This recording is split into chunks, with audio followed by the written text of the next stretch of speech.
Carl Jung, the founder of analytical psychology, spent 50 years documenting a specific type of person in his clinical practice. He called them feeling types, who experienced what he termed psychic contagion, the process of the unconscious absorption of others' emotions. Jung described it in this way: the patient assimilates the unconscious of his environment and is assimilated by it. If you've ever felt overwhelmed by others' emotions, if you absorb the mood of every room you enter, if you feel the world's pain as your own, Jung studied people exactly like you, and if you identify as an INFJ, INFP, ISFJ, or ENFJ, you may recognize yourself in the feeling types Jung described. But Jung also uncovered something darker about these sensitive feeling types, what today we might call empaths, though he himself never used that word. He identified why they're often drawn to self-centered, ego-inflated personalities who take advantage of their emotional permeability, what we'd now call narcissists. What Jung discovered will change how you understand your sensitivity forever.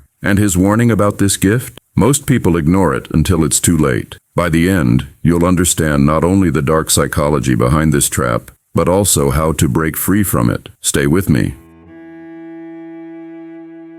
Carl Gustav Jung wasn't just another theorist. For 5 decades, he studied countless patients who seemed to absorb emotions like psychic sponges. These weren't New Age concepts. They were clinical observations from one of psychology's most rigorous minds. Jung described the spread of emotions as psychic contagion, and the deeper state of being unconsciously fused with others as participation mystique. As he explained, participation mystique denotes a peculiar kind of psychological connection with objects, where the subject cannot clearly distinguish himself from the object, but is bound to it by a direct relationship, which amounts to partial identity. In his practice, Jung encountered individuals who carried not only their own wounds, but the emotional burdens of entire families and even cultures. His Red Book records his own encounters with archetypal forces, where he described being immersed in collective currents that didn't belong to his personal history. But here's what most people don't realize. Jung identified specific psychological mechanisms that explain exactly why some people become emotional receivers, and how it can destroy you if you don't understand it.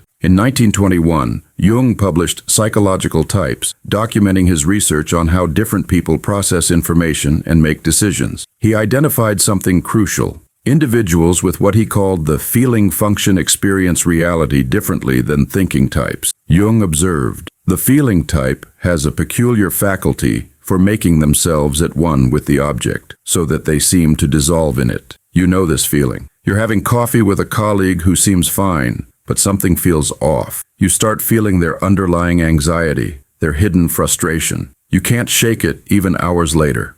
This is exactly what Jung meant by participation mystique, that unconscious merging with another's emotional state. Jung borrowed this term from anthropologist Lucien Levy-Bruhl, who observed how tribal peoples experienced unconscious identification with their environment. But Jung observed the same mechanism in individuals in modern societies, particularly those with dominant feeling functions. In his clinical notes, Jung described a patient who said, "I don't know where I end and others begin." This wasn't metaphorical. Jung documented how feeling types would unconsciously merge with their psychological environment, experiencing others' emotions as their own. But Jung discovered something disturbing about this ability. The same mechanism that makes you emotionally gifted also makes you vulnerable to what he called psychic infection. And there's one type of person who's especially at risk. In the next section, you'll see exactly who Jung meant. Stay with me.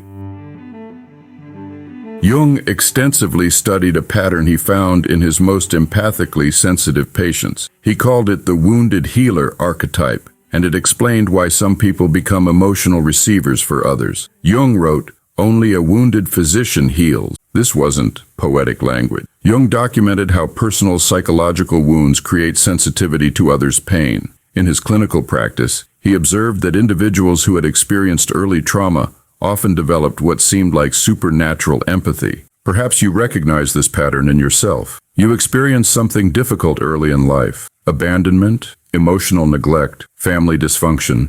That wound didn't just hurt you, it opened you. It made you sensitive to emotional undercurrents others miss entirely. Jung documented this repeatedly. One patient told him, "I always know when someone is lying, when someone is hurting, when someone is about to leave. I wish I didn't." Jung understood why this happens. When we're wounded, our normal ego defenses become more permeable, what later psychologists would call thin boundaries. The same openness that allows healing also allows intrusion. Jung observed that his wounded healer patients often became therapists, artists, or caregivers. But he also noted a dangerous pattern. They often sacrifice their own psychological well-being to heal others. He identified a deeper mechanism behind this sacrificial impulse, one most empaths never see coming. Sensitive people, Jung found, often end up carrying the shadow material of others, and this is why they so often feel inexplicably guilty, angry, or depressed. Jung's research on projection revealed something crucial about highly sensitive individuals. They don't just absorb emotions randomly, they become containers for what others refuse to feel. And Jung identified a specific psychological dynamic that explains why empaths are drawn to narcissists like moths to flame. Jung wrote, "The shadow is that hidden, repressed, for the most part inferior and guilt-laden personality whose ultimate ramifications reach back into the realm of our animal ancestors." Decades later, Jung's work on psychological types became the foundation for what we now call the MBTI. And interestingly, types like INFJ, INFP, ISFJ, and ENFJ often show the very sensitivity Jung described as most susceptible to shadow carrying, especially in relationships with ego-inflated personalities. The very type Jung warned could unconsciously drain others, and who today are often referred to as narcissists or psychological vampires. Jung documented a disturbing pattern in his practice. Highly empathic individuals, those with dominant feeling functions, were unconsciously attracted to people who embodied their disowned shadow material. In his clinical notes, Jung described this as complementary neurosis, where two people unconsciously complete each other's psychological deficits. The empath carries the feelings the narcissist won't feel. The narcissist expresses the power and self-focus the empath won't claim. Jung observed, "What is not brought to consciousness comes to us as fate." If you're an empath who's repeatedly drawn to narcissistic partners, Jung would say you're unconsciously seeking your own disowned shadow, your capacity for healthy selfishness, boundaries, and self-assertion. The narcissist appears confident, self-assured, powerful, everything you feel you're not. But Jung discovered this attraction is based on projection. You're seeing your own unlived potential reflected in them. Jung identified the exact mechanism. The narcissist projects their unwanted vulnerability, shame, and emotional pain onto the empath. The empath absorbs these projections and feels responsible for healing them. Meanwhile, the empath projects their disowned power and self-worth onto the narcissist, becoming psychologically dependent. Jung wrote, "Everything that irritates us about others can lead us to an understanding of ourselves. The narcissist's selfishness irritates you because it represents your own unlived capacity for healthy self-care." Jung documented this repeatedly. He described a highly empathic woman who was drawn to emotionally unavailable men. Through analysis, Jung discovered she was carrying her father's disowned emotional pain while projecting her own strength onto partners who appeared powerful but were actually emotionally crippled. Jung's insight: she was trying to heal her father through her lovers while seeking her own disowned power through their false strength. Jung went even deeper. He identified that empaths often carry collective shadow material, cultural shame about vulnerability, generational trauma, societal conditioning about self-sacrifice. Narcissists exploit this by representing the cultural shadow of pure self-interest. This might explain why you feel drawn to confident people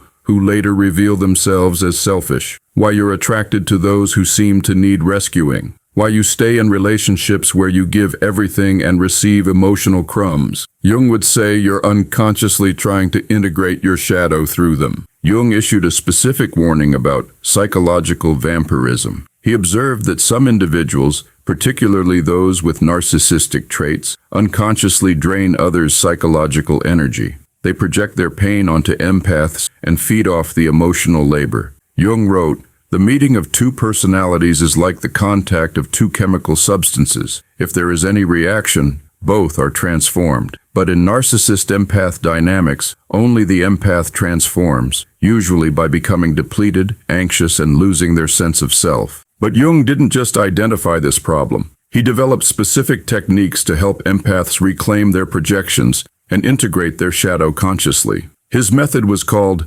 active imagination. and it can break the narcissist-empath cycle permanently.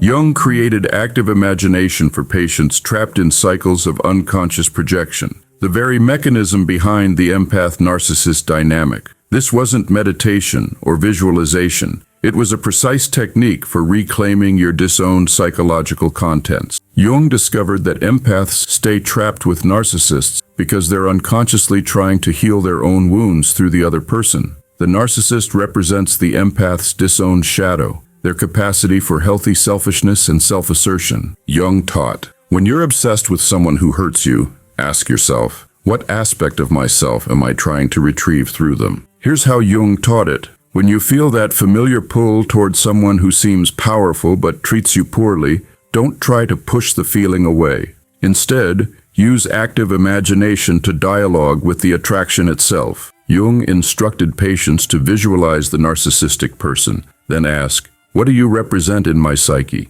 What part of me am I projecting onto you? The unconscious, Jung discovered, knows exactly what you're seeking. Often, the answer is your own disowned strength, your unexpressed anger, your capacity for healthy boundaries. In another case, Jung observed a highly empathic woman repeatedly drawn to emotionally unavailable men. Through active imagination, she discovered she was projecting her own inner masculine strength onto these men. Once she reclaimed this projection, her attraction to narcissistic partners dissolved. Jung observed, when we own our shadow consciously, we stop being magnetized by those who act it out unconsciously. Jung taught patients to visualize taking back their projections. You might imagine retrieving your strength from the narcissist, your self-worth from their false confidence, your capacity for healthy selfishness from their pathological self-focus. This isn't symbolic. Jung found it created real psychological shifts. Patients reported feeling less attracted to narcissistic individuals and more capable of setting boundaries. Jung saw this work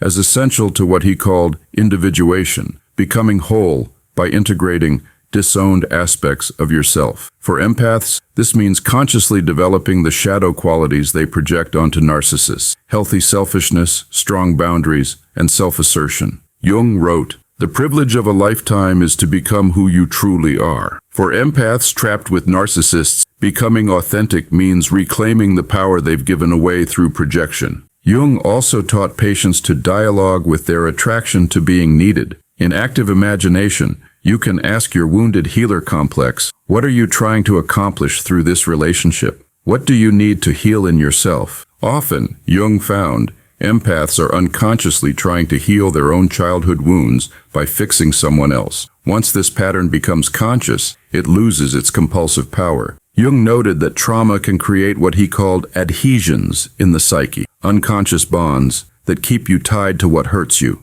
Active imagination can dissolve these bonds by making the unconscious projections conscious. When you understand that your obsession with the narcissist is really obsession with your own disowned power, the spell breaks. But Jung issued a specific warning about attempting this integration work. There's a shadow side to reclaiming your power that can create its own form of inflation. Jung observed a dangerous pattern in empaths who had been involved with narcissists. After reclaiming their power, some swung to the opposite extreme, developing a kind of inflation, what we might call empathic inflation, an unconscious superiority complex about their sensitivity. Jung documented how former victims of narcissistic abuse often swung to the opposite extreme, developing what he called a superior attitude about their empathic gifts. They began seeing themselves as more evolved, more conscious, more spiritually advanced than others. He warned that the healer who identifies too much with the role of healer